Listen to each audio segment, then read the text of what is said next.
Hi, I'm Neil Hermes and welcome to my weekly bird wrap, where I have three really great stories for you this week. One about woodhens, one about budgerigars, and a bit of a worrying story about bird flu.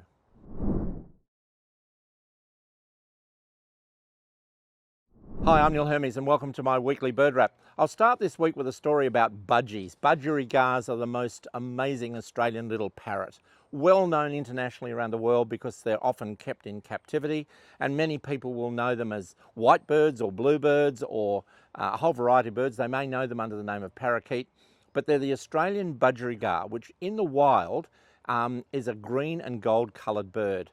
Now, these birds live in desert parts of Australia, the very dry parts, the big areas in inland Australia. And over the last 3 or 4 years, we have had some amazing levels of rainfall in these areas. And the rainfall has meant that the seed production, the grass production, has just been phenomenal. Budgies love those sorts of conditions. They've got plenty of water to drink because they're a parrot. They have to drink every day. But they've also got huge sources of seed. So budgerigars, or budgies as they're commonly known, are breeding in the millions across Australia. I was fortunate to be in Western Queensland only a couple of weeks ago, and I was able to see budgies out in the wild nesting. They'll often nest in big colonies. They'll take over huge areas of trees and nest in every little nook and cranny that they can find. And the breeding events are enormous. And then when they get in those huge flocks to go in to drink in the evenings, as they wheel in to these waterholes in the red desert, these green and gold birds flying in, it's just one of the great things to see in the natural world. We're delighted that we've got this wonderful breeding event in budgerigars in Australia at present. A worrying story that's still happening and is re-emerging all the time is a story about bird flu. Now, bird flu is, we've all experienced the pandemic recently, the human flu pandemic. A related virus is the bird flu. It's actually widespread in the world right as we speak. There's been a huge spread of bird flu. The only continents that have been exempt have been Australia and the Antarctic. All the other continents have had bird flu. And tens of thousands, millions of birds have died all around the world from this terrible flu that they get. It also crosses over into other animals. Sea lions have been dying from the same infections. And there's about 300 or plus species of birds that have been recorded with bird flu.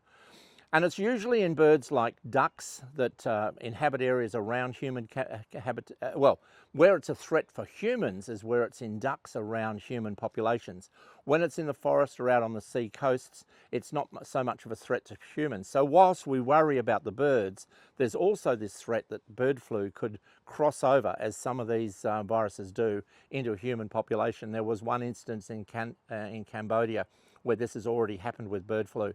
So it's a worrying thing to be concerned about. It's something that we need our authorities to be working on diligently, because we don't want the birds dying of this terrible disease, nor do we want it crossing over. So it's something worth watching and listening for in the news over the next little while.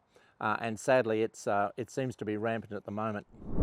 My last story is a really happy story today. It's about Lord Howe Island woodhen. Now, when I visited Lord Howe Island back in the 1970s, the birds were down. Lord Howe Island's a tiny little island off New South Wales in the Pacific Ocean. It was the first World Heritage Areas declared in Australia, a beautiful island with some amazing wildlife.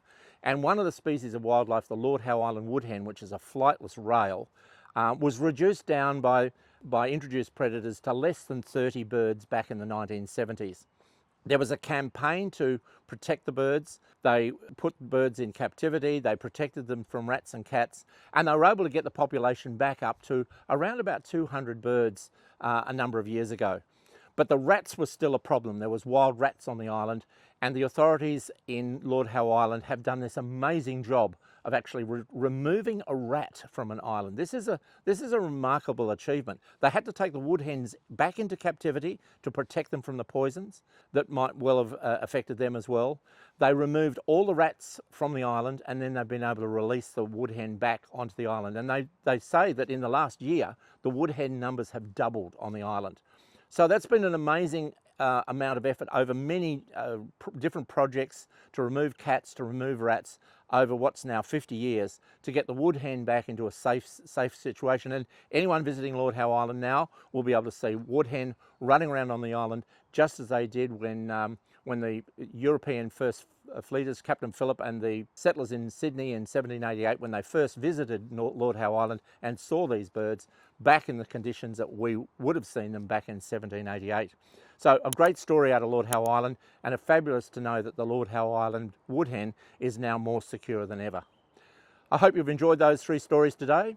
If you have, check out my YouTube channel, check out my website, have a look at the various trips I'm doing, and enjoy your birding.